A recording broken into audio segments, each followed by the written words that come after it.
welcome back to the next episode of Waifu Wars. I am the man who is running to kill the Griffin as opposed to running away from it. Drooby-doo. And I am Himiko Toga's #1 blood bank, just waiting to be sucked. Sobroni. Welcome back to Waifu Wars podcast, where we talk about all things anime, the good, the bad, and the weeb, but not your waifu because she is trash. What's going on, Oni? Nothing much. Getting ready for a trip. What's going on with you, Drew? Yeah, today was a pretty quiet, pleasant Sunday. Yeah, I feel like nothing much happened. I just kind of just chilled, watched anime.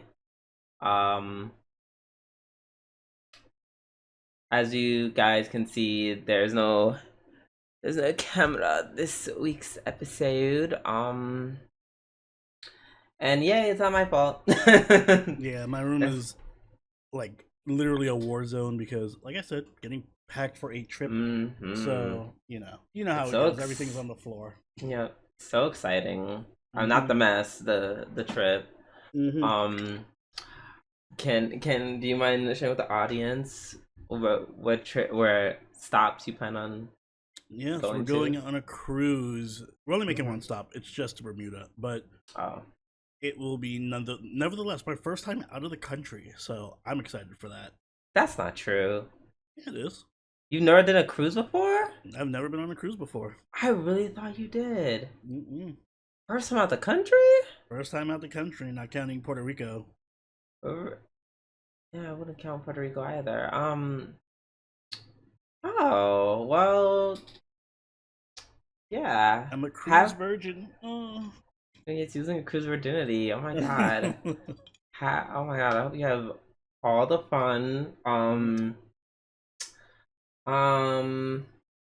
You know, I would recommend to pace yourself when you drink for the first time, only because we want to see how that works when you're out on, because baby, when you're drunk, you're gonna feel the emotion of the ocean. Yeah, I got the unlimited drinks package, so you know. Exactly. I want to put my money to work. Period. So yeah, I'm just like, go easy the first time, just see how you feel, and then if you cool, then fucking get wasted. I'm assuming this is a family, yeah. It's a family cruise. Yeah, I figured as much. Here we are going. We're all for no. I'm not saying your. I'm not, when I said family, I don't mean your family. I meant like in general. Like what? Is it like a family cruise? Like it's Carnival.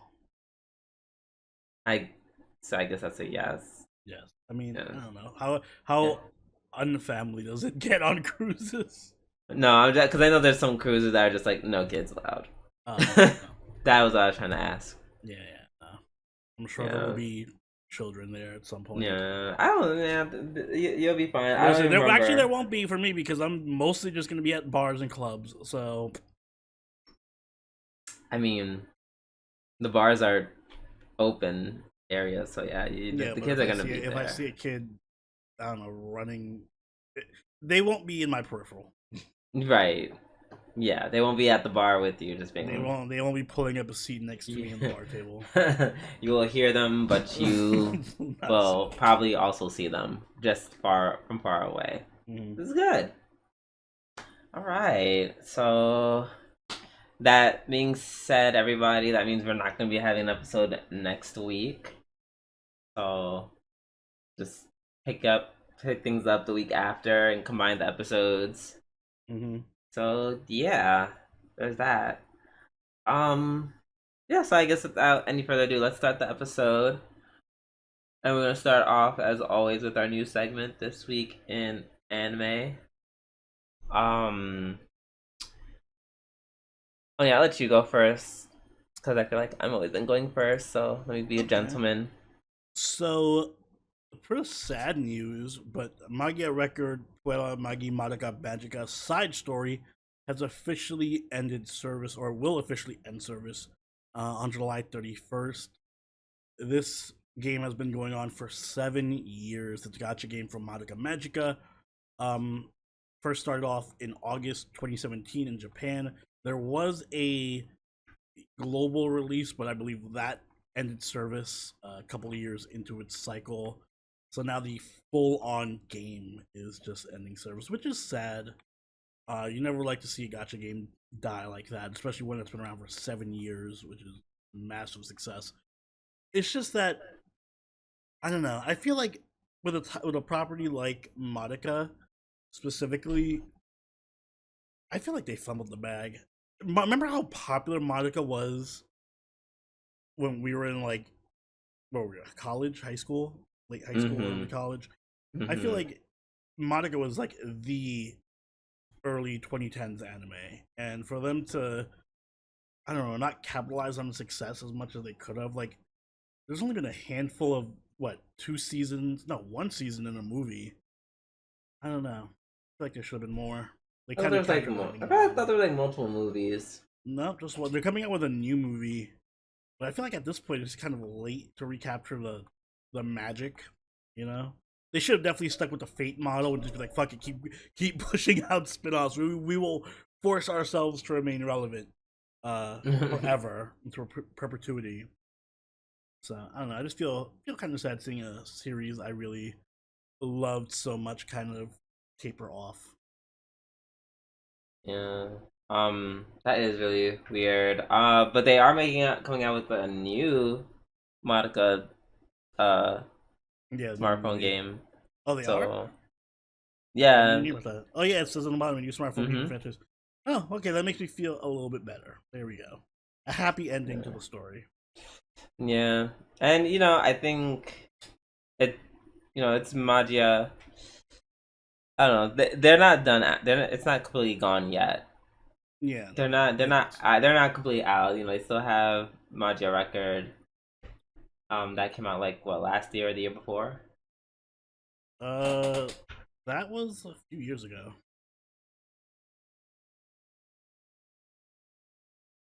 I feel like that was like a year or 2. Maybe 2. It was a while ago. The game's television anime adaptation appeared in January 2020. Oh. And the third and the final season debuted in 2022. Yeah, the third season? I think it was like a set of OVAs or something. Remember, it was like a weird release schedule, and it was like longer episodes. It was really weird.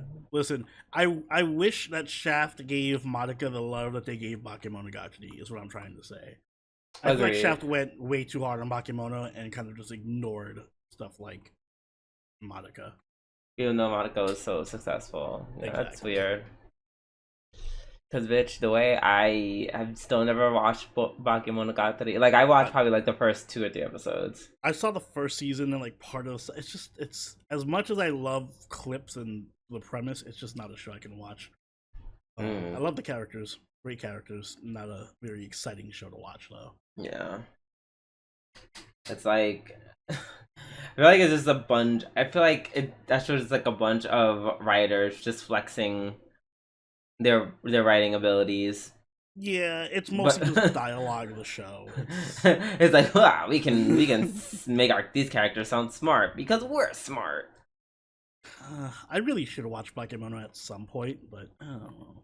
Yeah, there's so many. It's like a One Piece situation at this point. Like, oh, there's like 50 different seasons and spin-offs and movies and yeah, I'm good. All right. On my side of the news, so the illustrator of Apothecary Diaries, and this is according to livedoor.com. Shout out to, I don't know if it was Xavier or Ryan, but one of y'all two. Thank you for sharing this with me, so that we may share with the audience. But yeah, the illustrator of Apothecary Diaries pleads guilty to tax evasion of 47 million yen. Damn. Tax evasion strikes again. Yep. The manga artist Erika Ikeda was charged with violating the Income Tax Act and evading 47 million yen in taxes by not reporting her income. Do they convert that to US dollars at all? 47 million. It's like 47,000. Girl, I have Google, and Google says that is approximately 300K. Yeah, 300K. That makes more sense. All right. Yeah, that's a lot. That's a lot of money. Her her excuse was, I intended to file tax returns for several years at once. And I'm just like, girl, that's not how that works. That's not how that works. I'm gonna do that too. Can we make it like 90 years? That way I can just, like, do it the year before I die. Right? Like, that is crazy. The prosecution pointed out that Ikeda started working as a manga artist in 2010 and had been advised of the need to file tax returns by an acquaintance. They said she was aware of the need to file tax returns, but prioritized the deadline for her manga work and did not file. Which is not... It is, but isn't really an excuse, because it's like you can literally just hire like an accountant to do that. I mean, I guess at that point you're not rich enough to have an accountant, but at some point you could have gotten an accountant to handle this. It's pointed out in the press that she repeatedly filed tax returns for several years without meeting the deadline.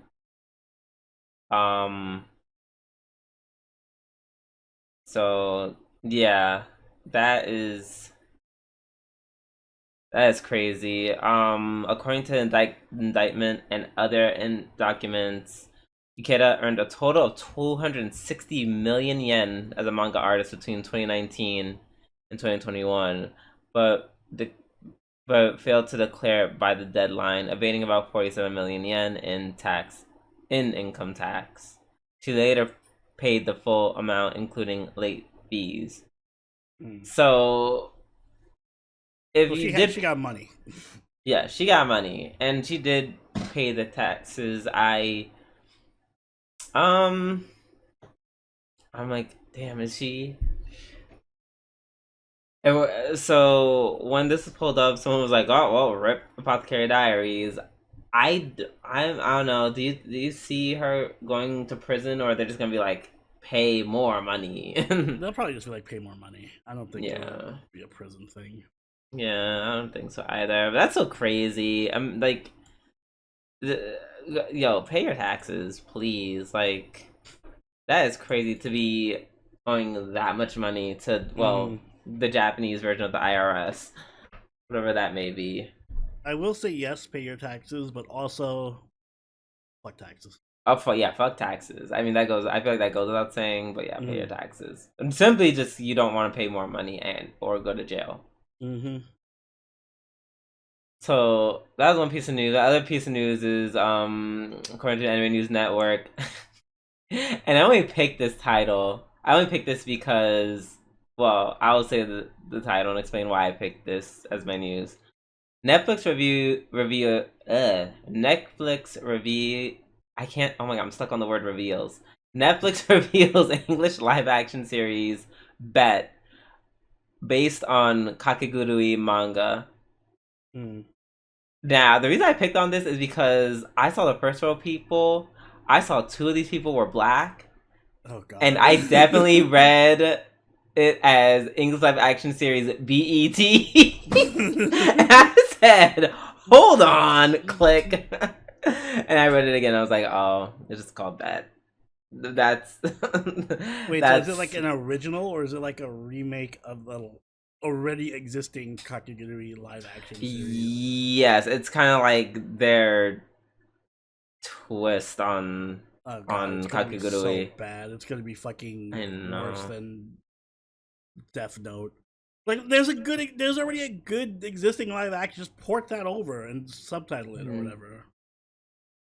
God. No. Oh my god, I'm looking. They said that quote unquote is based in part on Kakegurui. Oh, I'm God, like in base part. and part. Right. Let me see. Let me see if this sounds familiar. In that, the boarding school's hierarchy is upturned when a Yumeko, a mysterious God. transfer student, arrives from God damn it, Japan Netflix. with a dark secret and the gambling prowess that puts her in the crosshairs of the powerful student council. Ultimately, her revenge quest threatens to upend the school's status quo entirely. I hate Netflix. We could have gotten another season of Kakegurui. Come on, don't do this. Oh my gosh, the Asian woman who's I'm assuming playing Himeko, she kind of looks like that one woman from that one sci-fi movie where she kept saying Okachan. Oh god, that lives in my head rent free. Okachan. So yeah, this is. I feel like this is gonna be a dumpster fire. I kinda wanna. I'm not even curious enough to watch it for how bad it is. I'm sorry, because I know think it's god awful. I think I am because I want to see how bad it is because it's like. They're gonna. I feel like they're gonna take all the crazy out of it because they're gonna take the best parts out of it, which is, and they're gonna make it serious. They're gonna try to make it serious and like into a drama or something. So yeah, that's going to be gonna be interesting. I just saw that and it was so funny. None of these actors look anything like. They don't even look to begin to look like they belong in the Kakegurui universe. I mean, it's clearly like an American. Like this is like an Americanized show. So what's that supposed to mean? I mean, even if they're American, you could like do a better job of picking actors that look like the characters in the show. Why would they do if it's a Western? Like all the characters are like. I hope you understand. Yumeko is like the only one who's gonna be Yumeko. Everyone else is gonna have different names and be different people. Oh, God, that's so fucking horrible. Ugh. Right? Like they're not picking people because. So then what's the point of keeping Yumeko? Cause it's called being lazy as fuck. I'm gagged that Netflix allowed this though. That's the only thing. I'm just like, wow. So you just said let's just burn money. They always do this. They love to burn money. I don't know why they do these things. There's like no quality control over at Netflix at all. But hey, it's their life. All right, now that we're done with our news, it's time for our weekly reviews, and we're gonna start off with Mushoku Tensei Season 2, Part 2, Episode 8. Yes. Yay! It's the reunion. Yeah, we finally got back together with Paul and company. Yeah, and Paul, it seems that he's grown up a bit since the last time. He's not just a giant asshole to his son for no reason. He's actually happy for his child, which is crazy. What a novel concept. Right, what the for Paul, very foreign. It's very different, very, very warm reception. It made me very happy. I was like, "Aw." Yeah, it was really cute. Seeing them reunited. I kind of wish they'd spend a little bit more time. Like, I guess, I feel like this season compared to last season, like the first season, I mean, is not as like it's very quick to the point. Like they don't like to linger on moments. Like I was comparing this episode to when Rudy meets Paul for the first time again in the Demon Continent, or after escaping the Demon Continent, and like we had a whole episode just dedicated to like their back, or actually 2 episodes dedicated to their back and forth. In this one, it was just kind of like, all right, we meet you. All right, now we're gonna go rescue our mom and Roxy from the. Well, it's not as exciting to the audience if they're like happy to see each other. Like they can have their moment, but it's like. Are we just gonna turn this into a slice of life? Or are we gonna rescue your mom and Roxy? I mean, I don't know. They've turned other moments into a slice of life. Yeah, that's what I'm thinking. Like they've had a lot of slice of life for this season. You know, plenty of downtime. So I don't mind it as much. I didn't expect him to bury the hatchet with Elena so quickly. Oh, Ish. I say ish because it feels like it's still. I don't know. I feel like it's not completely buried, especially with the way they interact with each other once they're inside the labyrinth. Yeah, there's a bit of tension there. Yeah, Elena's like like bitching at Paul, and then Paul's like, "Oh, you nag more," and then she's like, "Well, you're family now, so dot dot dot." I know we're not gonna get it, but I would love to see like flashbacks to their adventuring days or whatever, to see what their original interactions were like with each other when Paul was more spicy. I'm not sure if I want that. I'm not sure if I want to see him be more misogynist. But yeah, so that was very interesting to see. Paul, first of all, I love how when he's like talking about his mom, something happening with his mom, he's like, "Oh my god, mom!" But then when Roxy happens, he's like, "Oh, I noticed that too." Like starts hyperventilating. Like Roxy's a joke. Like, he does that shit all the time. He did that in season 1 where we were like, "Wait, Sophie's gone." Paul was like, "Your mom vanished." He's like, "Oh, mom's gone," and Sophie. I'm like, God damn, do you hate your mother? I guess. Shit. He doesn't give a shit. He really does not. Like, your mom might be dead. Man. Well, she lived a good life. Right. Oh, and also Oxy's missing. Like, why didn't you tell me before? I would have been here even sooner. Right. I wouldn't have even wasted time telling my other wife I was leaving. I was showing up right here right away. Oh my god, that was so funny. Also, Paul asking the Paul trying to have sex questions with Rudy. I mean, I know it's on brand, but ill. I mean, it's cute because it's like their relationship, I guess. I would never openly talk about sex with my father like that. So I guess is that a thing people do? Do people discuss sex with their parents like that? I feel like the answer is no. Okay, good.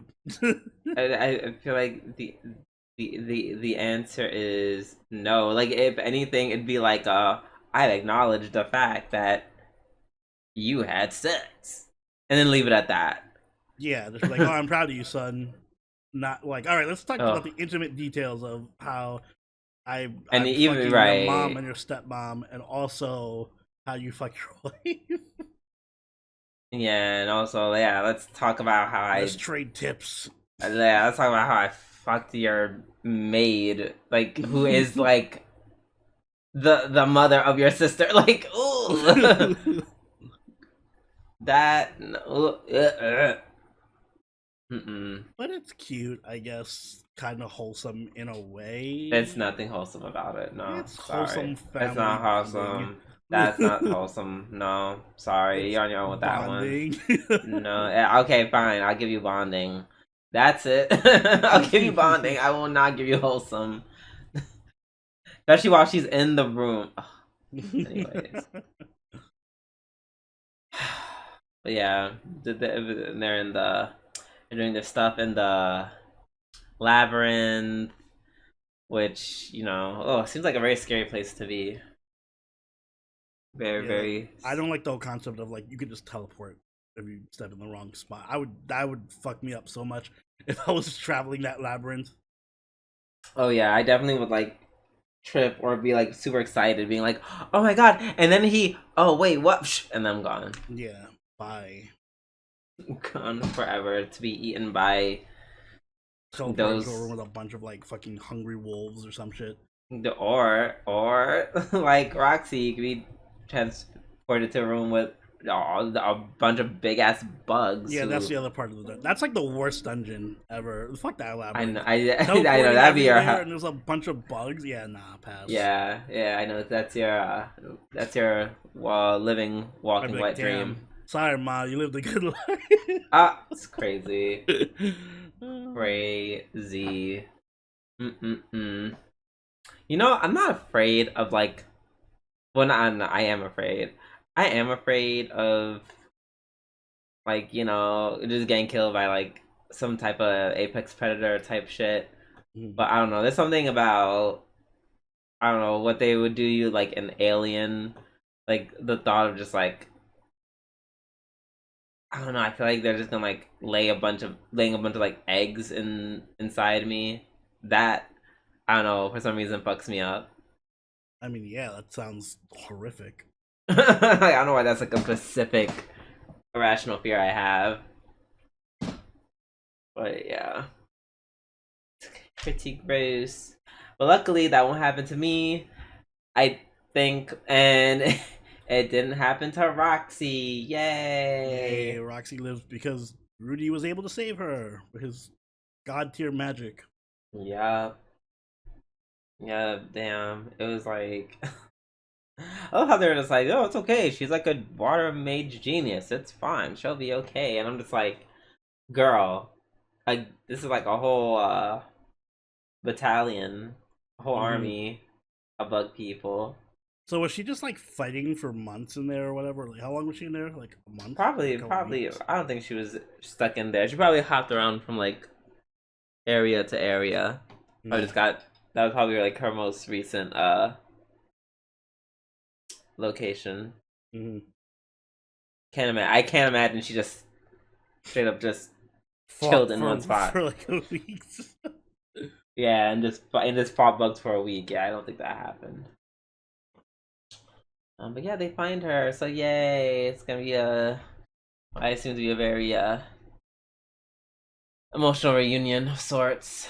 Yeah, I feel like this is just gonna become the Roxy show now. Sorry, Sophie had her time in the spotlight. Yeah, she had enough time.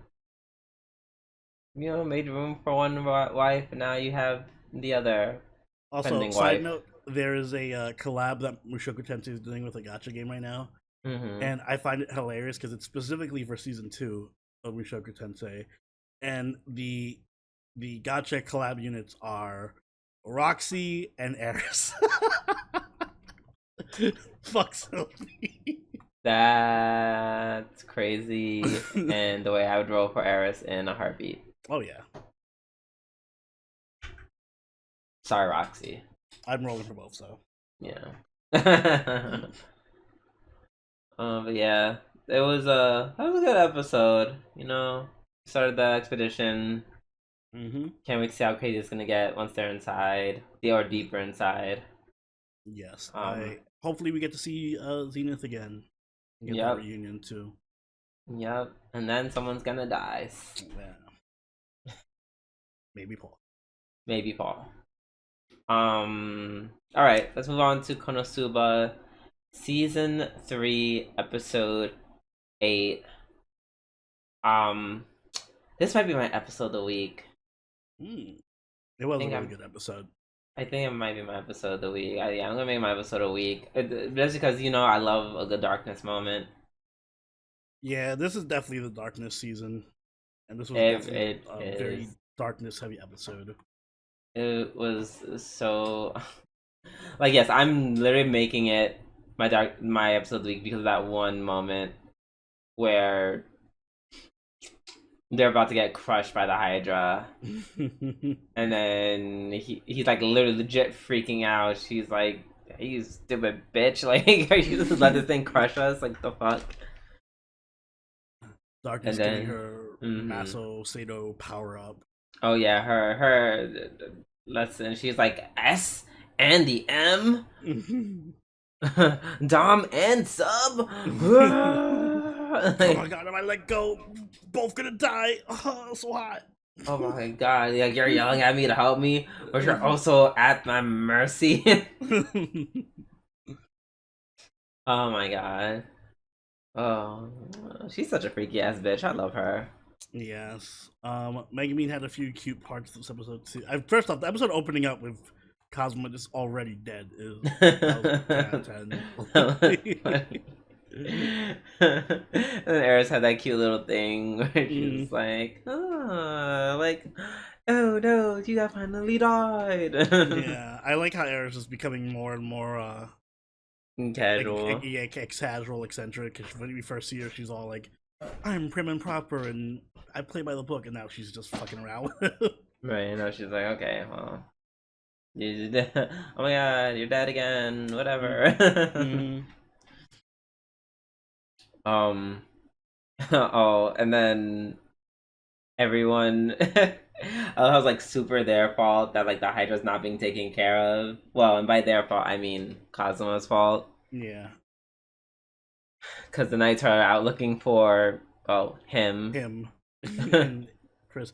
I like how it's stuff always comes like there's always continuity to like something that happened 5 episodes ago or whatever, it comes back and bites them. Yeah. Oh, but you know, Kazuma rallies the whole town to get the Hydra just to make Darkness happy, which is really sweet. And I guess necessary. Yeah, I gotta take care of the Hydra. Yeah, it was a very fun fight scene. You know, it was cool seeing everyone just like work together, and Kazuma being relatively competent. And yeah, they all worked together and blew the fuck up out of the Hydra. Yeah, it was a good fight. We end on, unfortunately, Darkness leaving the party for unknown reasons. I know, I can't. I'm looking forward to seeing what those reasons are. I'm like, why did you leave? Yeah. Darkness, why'd you go? I'm looking forward to seeing them just randomly shove in Darkness's like house and like trying to drag her back. Yes, the Darkness retrieval arc begins.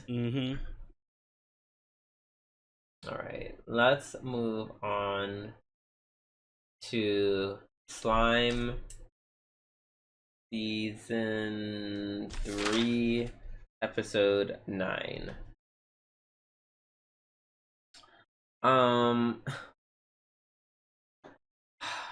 Like,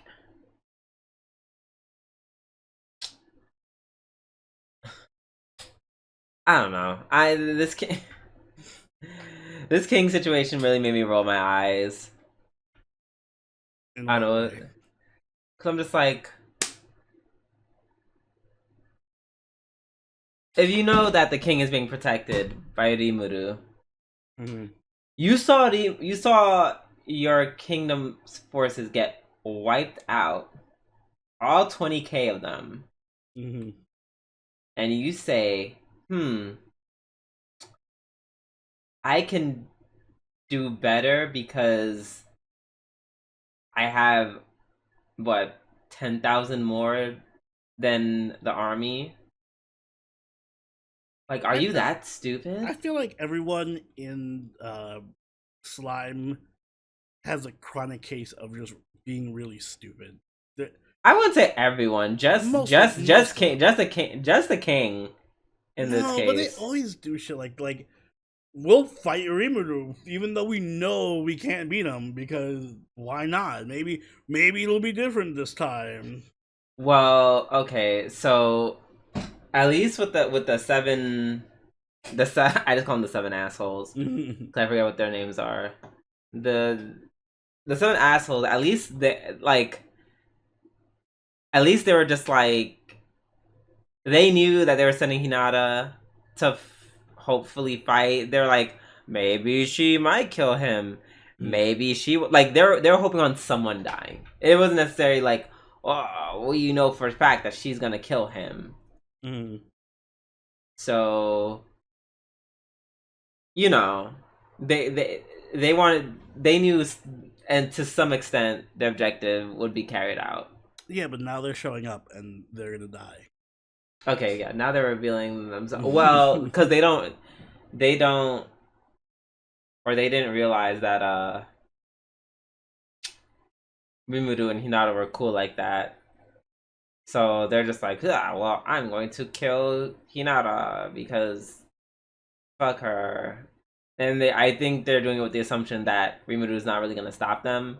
And then that's where they're, that's the lapse in judgment. Like, that's not them being stupid. They just didn't realize. I feel like it's them being stupid in the no one. I feel like no one but us. Well, definitely arrogant, but no one can. No, if they try to fight Rimuru, then yes, we're pushing in stupid territory. But they are. They are. Yeah. No, they're going to be in stupid territory. But up until now, they were not. I wouldn't say they were stupid. Like, they had a clever little plot going on, and the sword did lethally wound Hinata. So, which they want. They want her dead. So it's like, it's not, like, I mean, up until this point, it's not that bad. Like, they just made a fatal mistake of, like, they just want to kill Hinata. Maybe it'll be one of those things where they're like, we won't, like, really fight you, but we will try to kill Hinata. That makes any sense? I guess we'll see. But yeah, I don't think they're stupid. The king is just stupid. Like, he's just dumb. He's just like, let's just send more people to their deaths. Yeah, we're leading a squad of 5,000. Rimuru killed 20k. More or less by himself. What are we talking about? Yeah, that's not gonna work. Not at all. And then homeboy shows up, the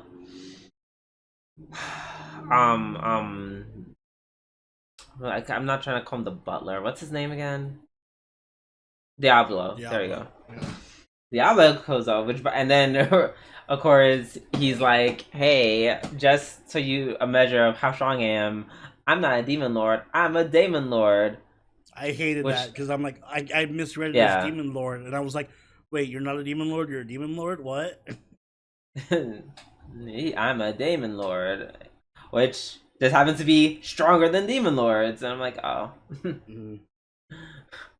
Also makes me forget, like, why'd you end up as Rimuru's servant again? I also forgot. I think he just respects Rimuru.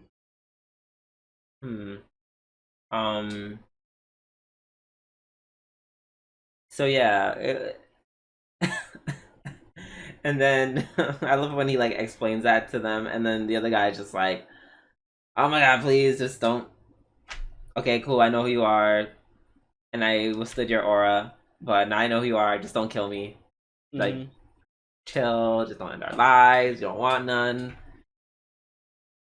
And then, of course, the Holy Knights are like, well, we still have to fight him.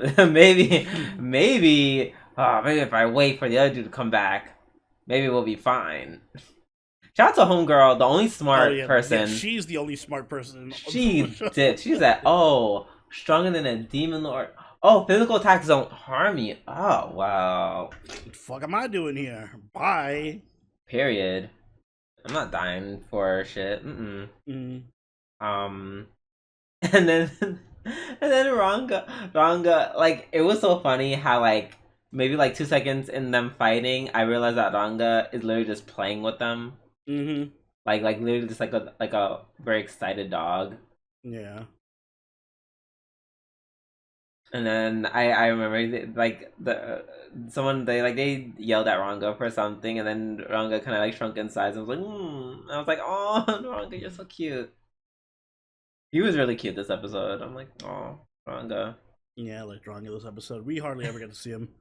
He was literally right. Oh yeah, they yelled at him because like he was like literally just like smacking the other dude around like a chew toy, and they're like, stop that. They're gonna kill him. So that was funny. Yeah. So I guess the action's still going on, thank goodness. I thought it was gonna be like stop after like an episode or two, and they're gonna be like, it's time to talk for another 7 episodes. that's not the case. So more Nope, fighting. Yay! We still got action to go through. Excuse me. Alright, let's move on to Spice and Wolf. Merchant meets the wise wolf. Okay, I have a bone to pick with this episode right off the bat. Oh, okay. I feel like they're making Lawrence really unlikable in the show. Unlikable? You like him? Yeah, he's fine. What's wrong with He comes Lawrence? across as incredibly incompetent. I mean, this episode is clearly like a low point for him. But I feel like there's... Alright, so how do I put this? I feel like he's the lovable idiot or whatever. Whoa, like that's crazy. That is not crazy. What has he done this entire show that's been not... Well, alright, let me put it this way. What, I guess, winning moment has he had? Like, what has he contributed to any of... Like, he's always getting himself in some kind of hole that Holo has to bail himself out of. He's not been shown as competent in any way. Wait. And he's constantly stumbling around, being like the level. Like, I like his whole persona being like. Wait, hold on. The first arc, he was pretty competent. The only reason why all that shit happened is they literally tried to like kill him. Like they tried to kill. That's not his fault. He's not a fighter. He's a merchant. So that really wasn't really on him. Like, as a merchant, you're not taught to be like, you're not. I'm a known infiltrator. Helped him out a bit in that arc, though. I'm not. But that's the whole point. They help each other. That doesn't make him incompetent. The whole thing in the beginning with the trade for the pelts, where she put the apples on them, and he couldn't figure out that trick. I mean, I just want to see a moment where like Holo's in trouble and like Lawrence does something. Even when Holo was in trouble, he didn't really save her. He just got like other dudes to save her. Yeah, but like once again, I didn't expect anything cool from him in that moment. Like he is not. Feel like I remember him being much more like smart and I guess capable. I think I think he's pretty smart. Like literally in the first section, like yes, he couldn't save Harlow, but he did set up like an ingenious way to like make money in the first arc. Ingenious is a stretch. Also, he literally went around, like, was studious and did what he had to do. Like, I don't know what you're talking about. She helped him in some cases, but I didn't make him stupid. Like, I think he's he did the bare minimum to be considered a merchant. He like information collected. It's not necessarily a shining like, oh wow, he was amazing. That no, he functioned and did a thing. He wasn't heroic. Like, let's compare all of the things Holo have done that we've been like, oh, that's pretty awesome, to things that Lawrence has done where we've been like, oh, that's pretty awesome. I mean, okay, you can't count the end of the first arc where she like turns into a wolf because she's like a fucking wolf god. If that's the case, that's still a thing that she did that makes her confident at her job. I mean, it's weird because that's the funny part. Because not only is she the better fucking merchant, she's also the fucking better fighter. So what is Lawrence contributing to this operation? I don't think she's a better merchant. I think she comes in as a keep. She's not the one who bought a bunch of useless armor. Like, oh shit, did I buy a bunch of useless armor and get myself in debt? Whoops. I mean, he was. Let me lash out at Holo about it. He clearly said that he was set up. Well, maybe if he was a better merchant, he would have realized it was a trap. I mean, I didn't realize it was a trap, and you didn't realize it was a trap. Okay, I don't even know how it was set up. He's supposed to be a competent, like, really smart merchant. My point is, he's done nothing in the show that really makes me think that he's worth, like... Let me put it this way. If this was Dragon Ball Z, he would be Krillin. Is he Yamcha? No. Is he Piccolo? No. Is he Goku? Hell no. He's just there. He's like the middle dude, I guess, in terms of competency. I want him to be Goku, not Krillin. I want him to do something that would make me be like, oh, that's awesome. Oh, that's cool. He's contributing something useful. And so far, he's just been a bumbling idiot. I hate to say it. I disagree. I mean, you can disagree, but I don't know what point you're gonna point to that says he isn't. I literally made my case. The first day where he literally like he literally made anything, mad. Though. He just says, "Oh, this guy has a scheme. Let me information gather to figure it out." Yes, and then they and he didn't out scheme and he did it, and he set it up so that him and this other company would make crazy profits over the silver coins, and they did it through I forget this. But even then, the profits weren't that great, and he still lost the money, and now he's in debt. So it's, I don't know. He just needs to do. I feel like can we at least agree he needs to do more, or like have more moments, because he's at a really, like, you say this is a low point, and I agree this is a low point, but has he had a high point yet? Okay, well, like, when was his high point?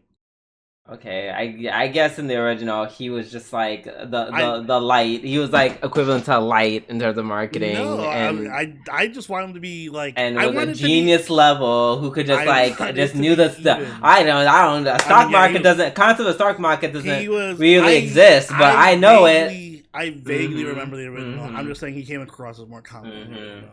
I'm saying this. I want it to be more even keeled. Right now, I feel like Holo is by far contributing the most and is the most intelligent and most useful person on this whole cast.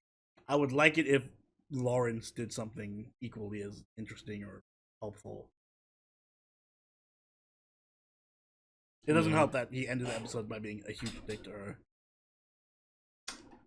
Yeah, that also didn't help. I don't know. I feel like I don't know. In my mind, I feel like that somehow has like also clouded your judgment. It's not clouding my judgment. It makes the situation worse. So I've been thinking this for the past few weeks, but now that he's gonna be a dick about it, that makes it even worse.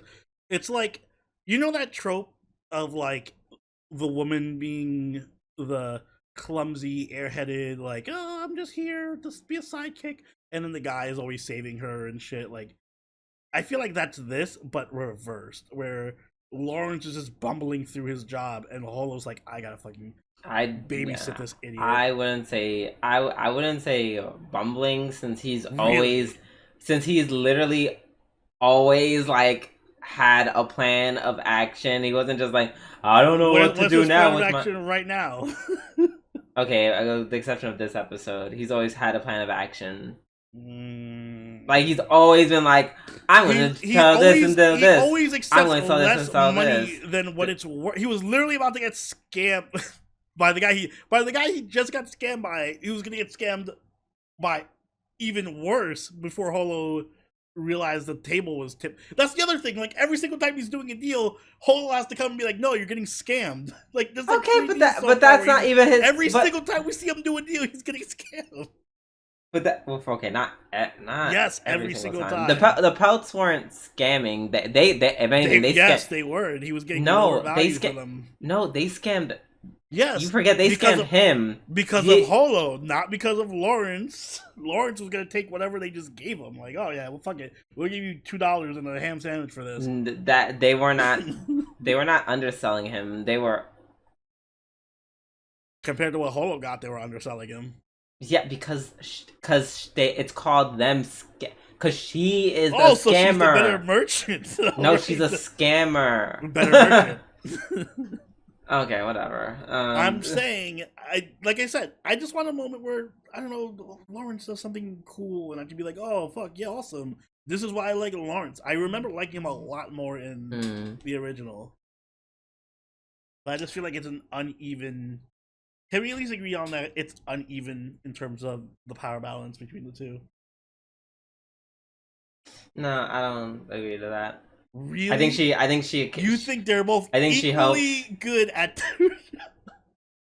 Damn, now I just feel like you're insulting Holo. No, I think I think he made a mistake. Like, I don't know. First of all, I wouldn't even want him. I wouldn't even want. I feel like this.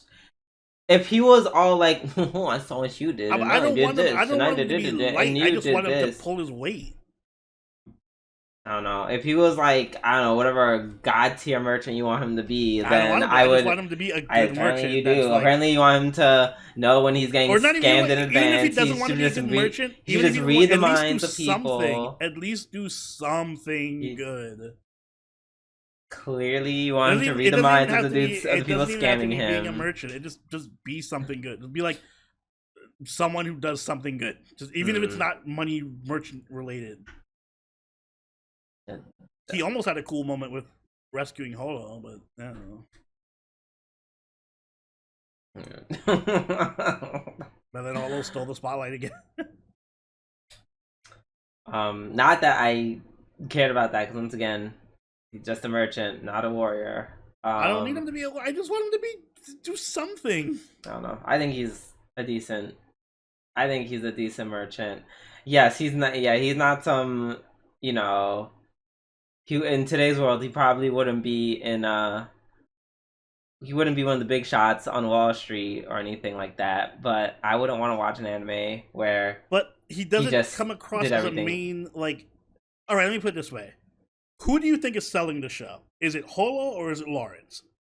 When you watch an episode, you'd be like, I can't wait to see what Lawrence is gonna do, or are you waiting and be like, I can't wait to see what Holo is gonna do?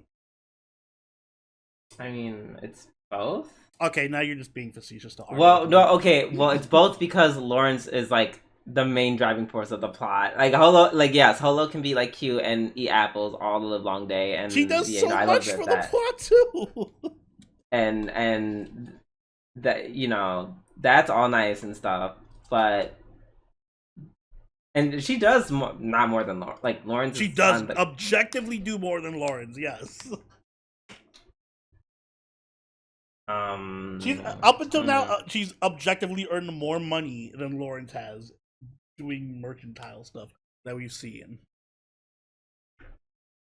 Probably just on that one scam that she pulled in the first episode or whatever with the apples. I think she made more money doing that than Lawrence has made in the entire show. Okay, that's just you saying shit. That isn't proven. She made, what money did Lawrence make? What big money did Lawrence make? Even the money he made just now, like he got scammed off with the armor, that was his. He could have just not taken the armor. He, you know what? He scammed himself. That's not how scamming works. He did, because Holo pointed out that the scales were unbalanced, and then he chose to be like, "Oh well, you know what? Give me the armor." And this other merchant was like, "All right, fine, I'll give you the armor." The other merchant didn't bait him into taking the armor. Yeah. Yes, and I don't know, and that was just him being a poor merchant. That's my point. I don't think that was him. I don't think it was a poor merchant. He was being greedy. Yeah, a little greedy, but I wouldn't say it's greedy, poor. But that's again a low point. I don't know. I just want him to get a W. Can Lawrence just get a W? Okay. Well, so just to be clear, that's all I wanted. All I wanted from this episode before you started this.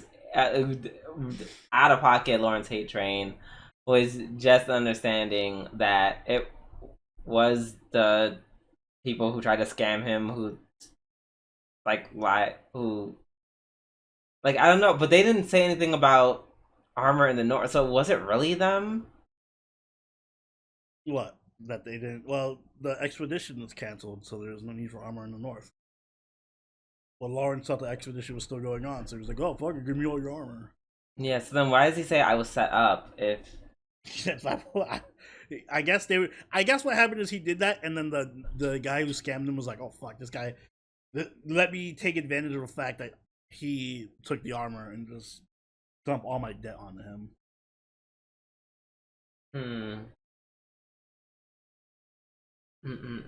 I mean, okay. That's just the main thing that confused me. I'm sure at least I hope he's gonna do something this arc to redeem himself or whatever. I'm pretty sure he does. I don't remember. He probably will. I can't wait for it. I hope it doesn't take 17 episodes or whatever. I hope next episode he does some cool shit. Yeah, and also, why was him walking with a woman? Why was that so bad? I'm confused. Medieval Christian Europe. What do you think? Yeah, I also would have just sent her back to the inn. I mean, I would have too, but not in such a not an asshole. The moment she was like, "Huh, wait, I can't walk with the," I've been like, "Hey, friend, go back, please." Yeah, like, you had a perfect out. You could be like, "Oh, why don't you wait for me at the end? Don't worry about it." Yeah. Yep. Yeah. But damn, them soaking him like that was crazy. I was like, damn, why are they so? I was like, not people getting pissed off by him asking. Like that is crazy. Mm-mm-mm. But yeah, I don't know. I feel like Lawrence just upset me this episode. He didn't Yeah, do clearly. any. I mean, he's been. I feel like he's been under the radar for me for like the past few episodes, and this one was just like over the top. Like, all right, now you're just being on top of doing nothing. You're now being an asshole. Yeah, I mean, at least he immediately like like reined himself back in. I guess we'll see. Like, no, I mean that's literally what happened. He was like, "Oh no, I'm sorry." Like, hello. Yeah, but well, it takes more than just "I'm sorry" to fix that issue. Plus, he still has a debt, so we'll see. Yeah, we shall. Also, poor shepherd girl. The church is like, bitch, you better go in that area, stay in that area. God put you in that area. Go back there. Right. God put you there, and we're basically, God told us to tell you to work there. Oh, God, I hate old time religion. They literally could just make shit up. And people are just so stupid that they're just going to do it. Can I please relocate? Well, you see, I just talked to God, and he said, he said you're the only one. Yeah, he wants you there. Yeah, you're the only one who could do it. Unfortunate. All right, let's move on to My Hero Academia season 7, episode 5. Yes. So a random Toga moment where Toga's just like, reliving the memories of her house. And reliving her trauma. Yeah, the trauma of of her family being like, "Hey, could you not like bite people?" No, fuck her family. Damn, fuck her family. And yeah, Toyo's like, "Oh, are you still thinking about them?" She's like, "No, not really." And then just burns. He's like, "Good," and just burns the house down. Blast shit up. I do like how creepy it got. Like it kind of almost felt like a horror anime to the point where it was like we had the imagery of like Toga on the bed biting, and then like the bloody bird on her stomach. Like shit. My Hero Academia author, you need to do a horror manga next. With Toga as the lead. Toga horror spin-off, please. Yeah, so that was kind of crazy. Yeah, that was some really unsettling imagery. I agree.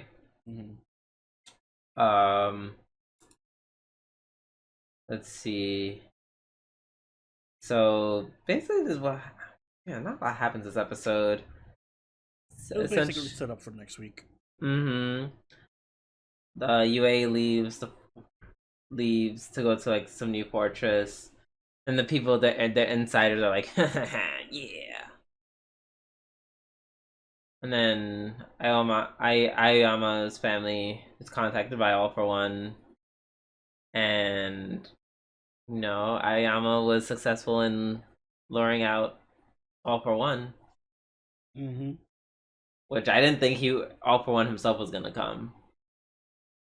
Yeah, that's kind of a I don't know if that's the best strategy, but you do you.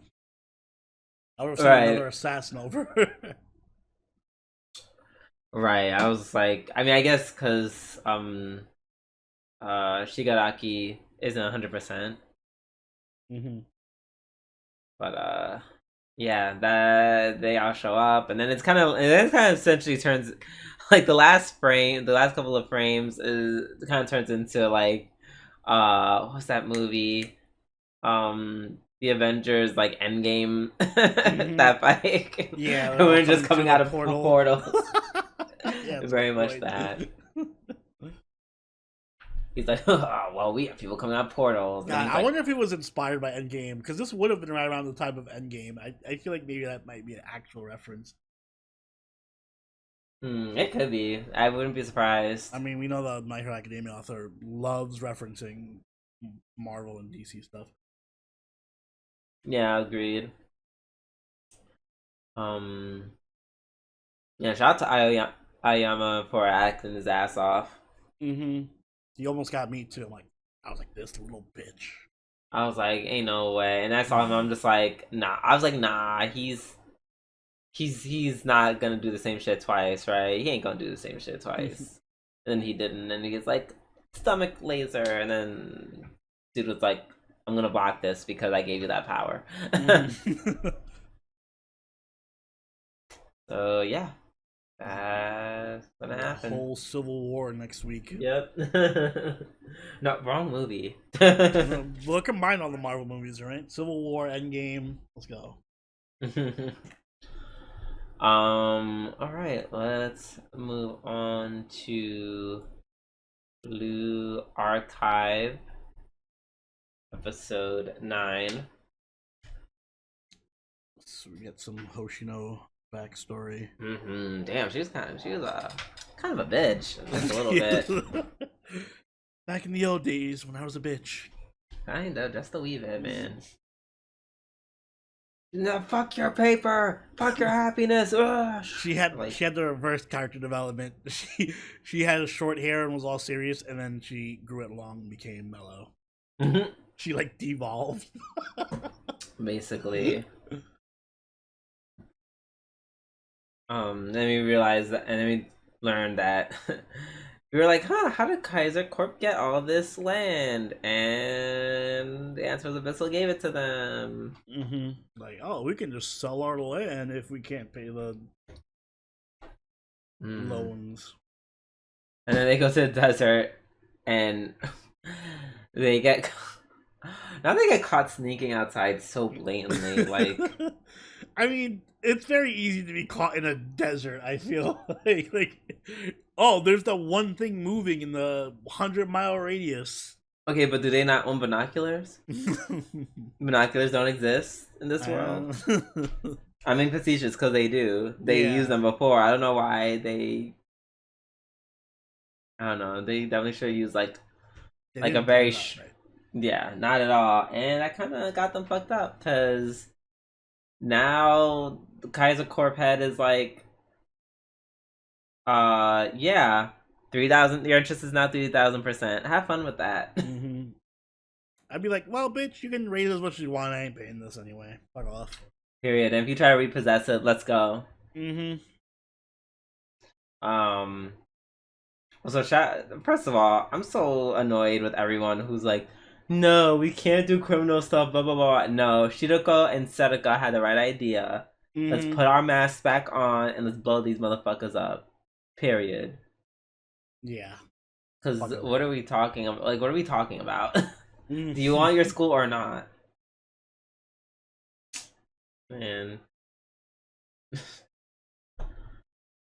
I love how Hoshino was like, oh my god, everyone, yeah, let's just sleep on it and then come back tomorrow next day, knowing full well Hoshino was about to do something about it. Oh yeah, I love how they stress that. Like, see you again tomorrow. And she's like, yes, tomorrow. Sure, we will see each other.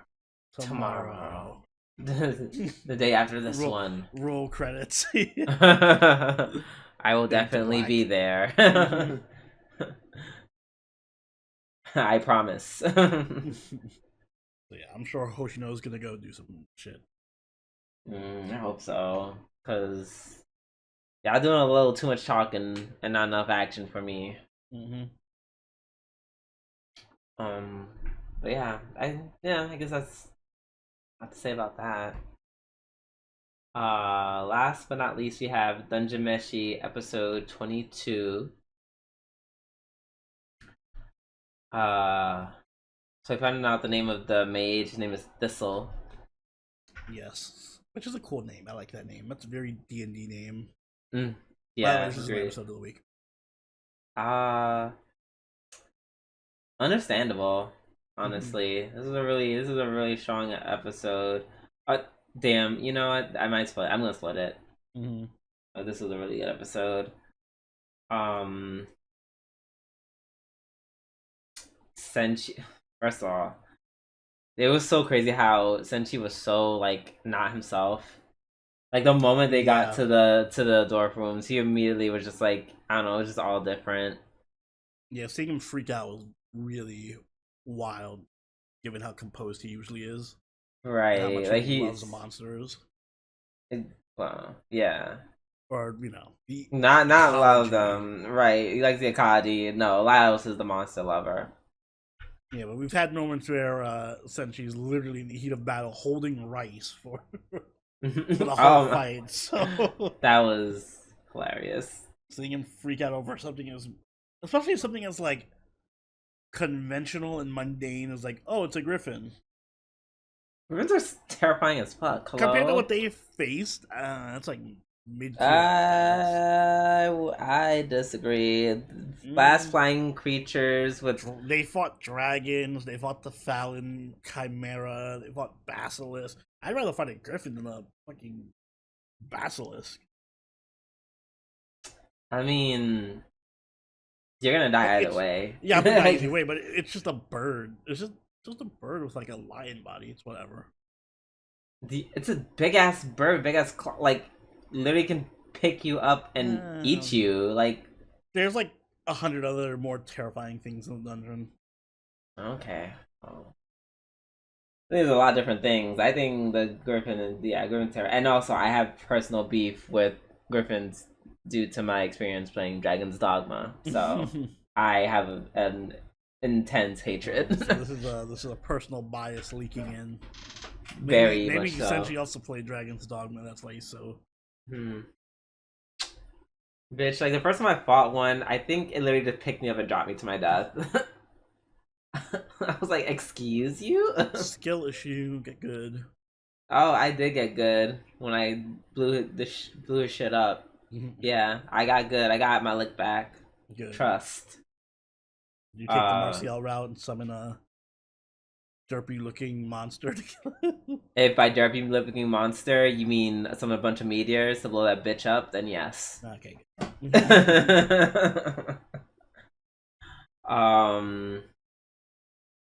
But yeah, he like completely freaked out, and he usually knows what to do when fighting a monster. And he did like this episode, he did the exact thing of like what not to do. He's like, "Don't run!" Like it's going to chase after you, which it did, and then it kidnapped Senshi. Also, it's crazy that it's crazy that they used all the food to make these things. I'm just like, whoa. I'm like, wait. Dude, you don't have to use all of the food. Chotomate, we don't have to use every single bit of the food. You can leave like a little bit left. Like, let's be reasonable. Yeah, don't use everything. We're gonna starve. Right. I guess which was not the case because he proceeded to eat the whatchamacallit Skyfish. To eat the skyfish, sure. Let's call them that. But it was really cool because the way it was created, it just had like all the insides of just all the food. So it was kind of like not so much sushi. It was like what was it called in Korean? Gimbap. Yeah, I was gonna say it's like a sausage for like vegetables inside. Yeah, it's kind of doing gimbap or like a sausage. Oh, that was. I felt so bad for her when she when Laos cut it open and she was just like freaking out, like. Right, like no, my creation for Marcial. But yeah, I love how he's like, yeah, let's make it and like give him dragons and give him skills and at some point he clearly was just like messing with it, like just making like a cool model type creature, and then she's like, nope, and then she just made it into like a dick with wings. I like her method of having to control it, and she just like flaps around. Like, why is she doing that? She's so funny because she's just getting so immersed, like almost like it's like VR or some shit. Mm-hmm. That was really funny. Yeah, it's very still very entertaining. That's what I love about the show. Even if it was some serious shit like, oh my god, Senshi's freaking out. It's clear something dark side is happening, but we still always have time to like make a joke at some point. Yeah. And it's crazy how Senshi was so fucked up that he didn't even want to eat, which was crazy. Or in my head canon, he's being shady towards Laos and was like, ugh, I want to eat this. Also, we find out that Chilchuck has a wife and kids. What? Oh yeah. Yeah, Marcel was also surprised by that. Yeah, the bitch. So is everyone else. Like, so am I. He's like, I don't talk to him much because of circumstances. I was like, ooh. Wait, yeah, we're never getting the Chilchuck backstory arc. Listen, I don't want to see the Senshi backstory because I know it's pretty depressing as fuck. Oh, too bad, because that's what's happening this next episode, which upset me because I'm just like, here's what happened. And then they end the episode. I was like, motherfucker. I was so pissed. Usually I wait till Sunday to watch all the shows. This one, though, I might like watch it immediately when it comes out. Yeah. Because like, I kind of need to know. I need to know. Tell me, baby girl, because I need to know. Exactly. I need to know. Also, it was so crazy seeing him as like a little wee lad. Wee lad. And then he took off his helmet, which I don't know why you hate him without his helmet so much, but he looked better without his helmet as a kid. He actually kind of looked like Steven Universe, honestly. Oh my god, he did! Oh, that's crazy. Is this just Steven Universe's sequel or something? I mean, to be fair, Senshi does kind of look like Greg. Wait, do you know that's Steven's father? I know his father. I just know his name. Yeah, that looks like him with just more facial hair. Are we in the Steven Universe crossover? With this and Dungeon oh my, no, we need to protect them from Laos.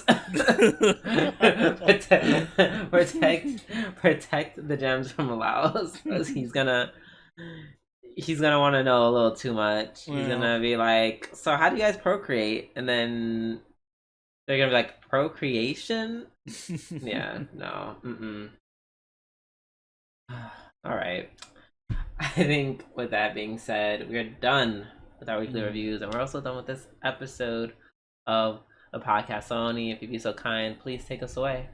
Guys, if you enjoyed this week's episode of the Waifu podcast, make sure to like the button and subscribe so you catch every episode as they go up every week. If you haven't already, do follow us over on Twitter, follow us on Twitch, and join the party on our Discord, all linked in the description down below. If you'd like, you can even become a channel member or patron and join us for our weekly live watches. We're watching Mushoku Tensei and Konosuba, and in fact, we will be having a new season starting up soon. So if you want a chance to vote for what shows we cover next season, you can become a patron as well. And Drew, do you have anything you'd like to add? Pride Month started. Happy Pride, y'all. Happy Pride, everybody. And on that note, this has been Silveroni and G&AREVIEWS. And I'll catch y'all later. Later. Bye.